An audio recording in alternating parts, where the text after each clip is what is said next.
host has spent decades studying the Bible in the original languages.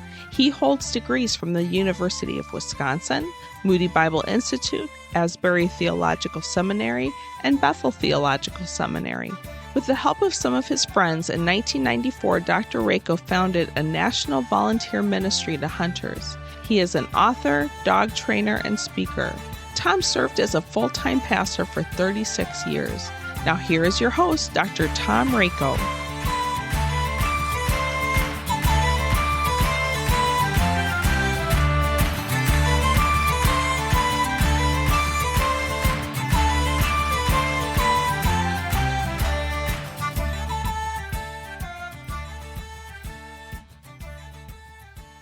Thanks for joining us here on the Rockdale Publications Quill.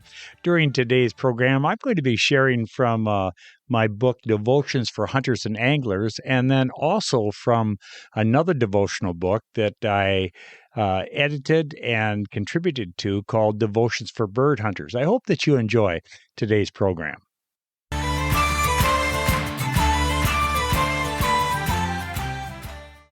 His thick beams, long tines, and heavy body made him the type of buck about which every deer hunter dreams.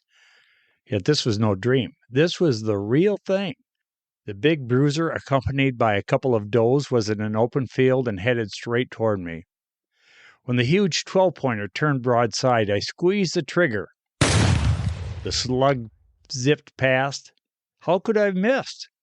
Struggling to maintain my composure, I quickly levered in the next round.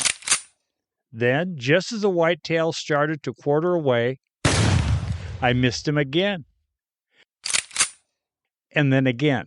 The truth is, I've missed a lot of times in my life. Not only have I missed with rifles, shotguns, and bows, I've also missed morally. I deserve hell. I deserve the arrow of God's wrath. And that's a scary thought because God never misses. That's right, never. In the Bible, we are told about a bow that was drawn by no one special, and its arrow released without a precise target in mind. Nevertheless, this particular arrow hit the bullseye. The Word of God states, "But someone drew his bow at random and hit the king of Israel between the sections of his armor." 1 Kings 22, verse 34a. God was behind this bow. As a result, in one swift flight of an arrow, the wicked rule of powerful King Ahab came to an abrupt halt. And it happened even though Ahab had tried to disguise himself in battle. Furthermore, the fulfillment of a prophecy of God's judgment made by a man named Micaiah, 1 Kings 22:28, and another pronouncement made by Elijah in 1 Kings 21:19, was also set in motion. You had seen that Ahab had gotten away with many terrible things. We are told in the scriptures concerning him that there was never a man like Ahab who sold himself to do evil in the eyes of the Lord, urged on by Jezebel, his wife, 1 Kings 21:25. However, judgment finally fell on this evildoer. Ahab, despite his protective armor and a clever disguise, could not escape God's judgment. The fact is, apart from a personal relationship with Jesus Christ, no one can escape the wrath of God. As a writer of Hebrews asks, how shall we escape if we ignore such a great salvation? Hebrews 2:3. But the good news is that Christ has paid the price for our sin. Indeed, since we have now been justified by his blood, how much more shall we be saved from God's wrath through him? Romans 5:9. With Christ, there is no need for worry. When we come back, I'll be sharing from Devotions for Bird Hunters.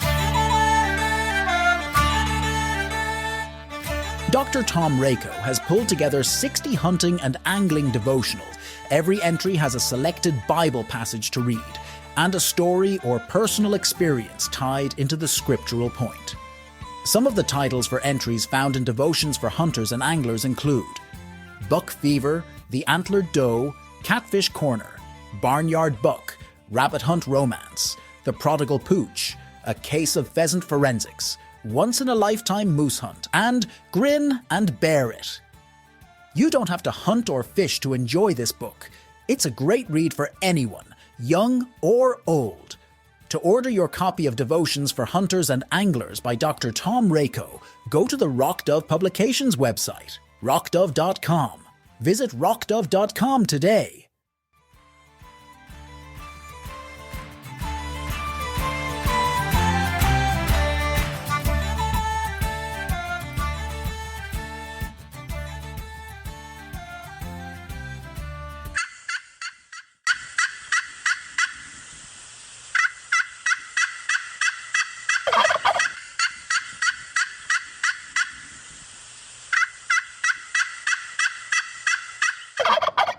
I'm going to share during this time from Devotions for Bird Hunters. And this entry was written by Dan Field.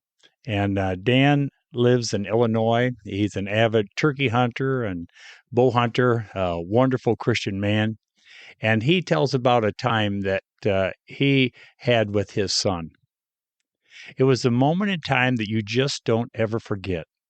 It was all about making another 100 yards over the next ridge to be set up on a nice roost of eastern longbeards.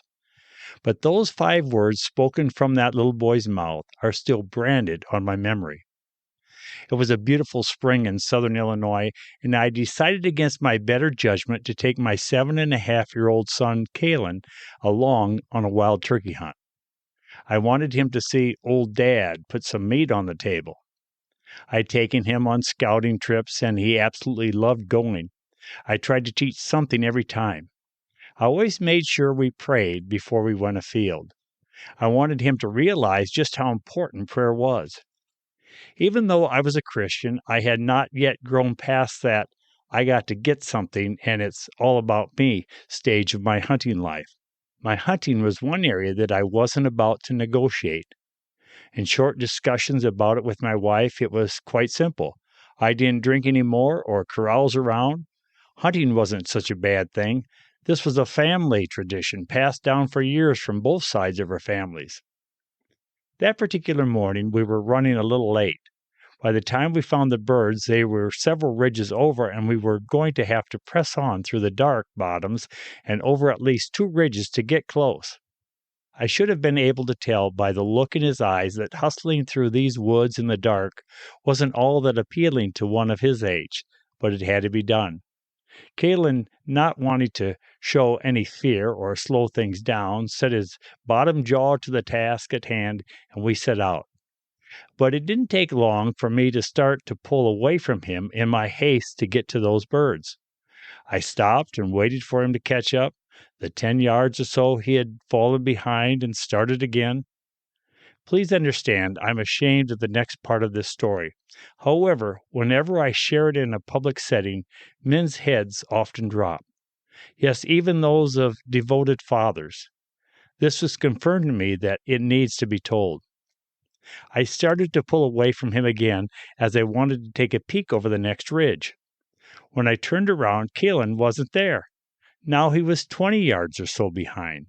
I went back and got down on one knee and let him have it about as much as a fella can that close to the birds. I told him he was going to have to suck it up and be a man. How do you expect to get around on these birds if you don't get a move on? As much as I hate to admit it, anger was getting the better of me. Unfortunately, he was the one who was going to suffer. I shook my head in disgust and turned to make it back to the ridge again when I felt him grab my arm and give it a tug. I turned sharply, expecting to drill him for some lame excuse that he couldn't keep up, but that is when he said, "Dad, we forgot to pray." You talk about getting your bell rung. I couldn't speak. I looked down at this little face and could tell that he knew he was taking a gamble by saying that right then in my frame of mind. How could I have gotten to this point? All he wanted was to be right there with me, and in his eyes I was running off. He so wanted to be a part of this, and now was feeling like he was holding me up. But more importantly, he, even at that young age, knew the source of power that could send anger away and return things to their proper perspective. He knew the power of prayer. I took my hat off and leaned down, and we prayed right then and there, And just as sure as he believed, the strife rode off in the same horse it rode in on, and we started to be partners again. Fellas and gals, let me tell you something. Even when you don't think they are getting it, they are. That day I was unintentionally running off and leaving him, but the fact is that little boy was already way ahead of me. The Lord used those 5 words to change me. God's word says, "And be not conformed to this world, but be ye transformed by the renewing of your mind, that you may prove what is that good and acceptable and perfect will of God." Romans 12:2. And so writes Dan Field in the book Devotions for Bird Hunters. When we come back, I'll have some closing remarks.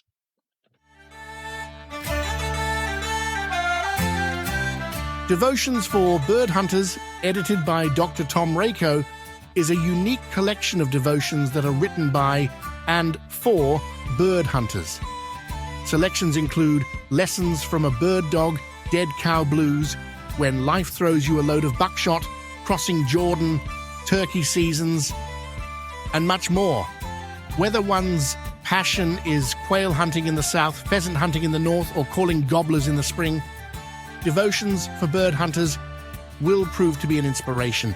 Devotions for Bird Hunters contains a collection of 25 devotional entries by 8 different authors.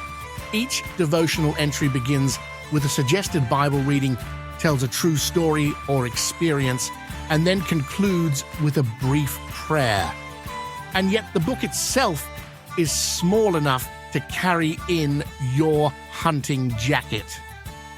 To order your copy of Devotions for Bird Hunters, go to the Rock Dove Publications website, rockdove.com. Be sure and visit rockdove.com today.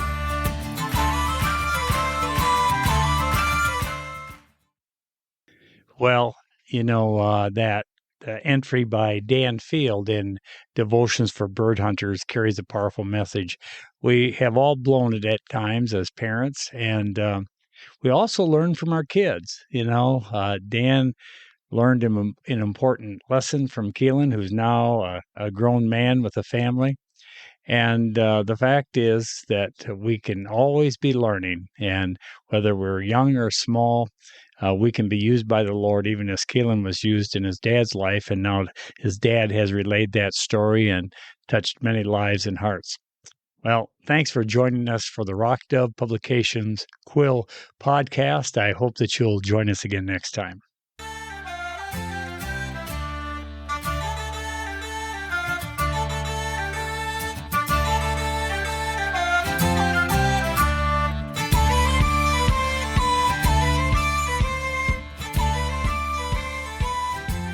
You've been listening to the Rock Dove Publications podcast with your host, Dr. Tom Rako. This program has also been brought to you by the Quilted Arrow, home of intelligent, stylish, field-bred English pointers with bloodline streams from Hall of Fame champion Guardrail. Thank you so much for listening. Now, this is Beth Rako inviting you to join us again next time on the Rock Dove Publications podcast.